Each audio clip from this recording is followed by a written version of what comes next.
Io sono stato sempre a Paese, a scuola a Paese, dopo ho liceo in Corti, dopo sono partito all'università e poi lavoro e ho pigliato a ritirato a Paese. L'ultimo istruttore che mi ha preparato ben 3 sesimi era Paolacci, di Bera Serena. E gli era duro, eh? A sera cioè a ritornare a scuola per preparare, per lavorare. E non ci voleva mica avere un paese senza effetti di lavoro. Allora noi andavamo a prendere le capre, a bere mugne, e eravamo obbligati a passare per la macchina perché non ci vedeva mica un paese.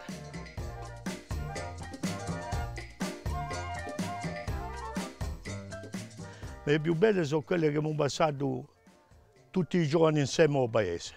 E qui con Bera Serena. Veniamo a giocare allora a Piana Fontana, tra i castagni, dopo andavamo a lavarci il lavatoio che c'era accanto, e serate che facevamo andare a stessare con i giovani di Bera Serena e con i giovani di Bera Serena.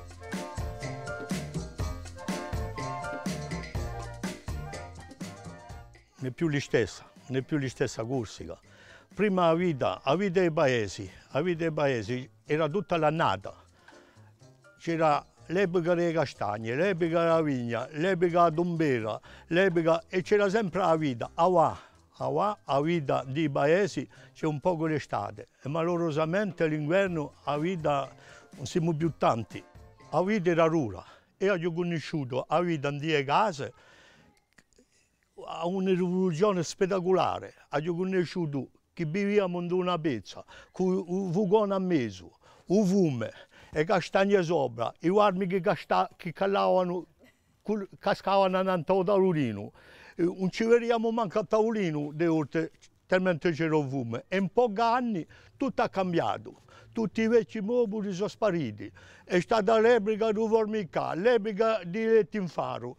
Allora che c'erano i vecchi mobili e tutto è sparito. E questo è un patrimonio della Corsica, se n'è andato a un momento dato, a s'epoca se n'è andato.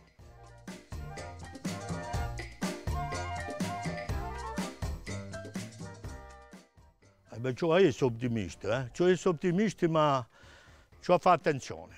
Ci ho fatto attenzione, si passa a stare a fare che inquietano un poco, con la gioventù, ciò che si passa, la violenza, la droga. Io ho un pensiero questo, io ho un pensiero per i giovani. E prima la Corsica era un poco protetta, e ora non è più protetta. Dunque i giovani cioè, a fare attenzione.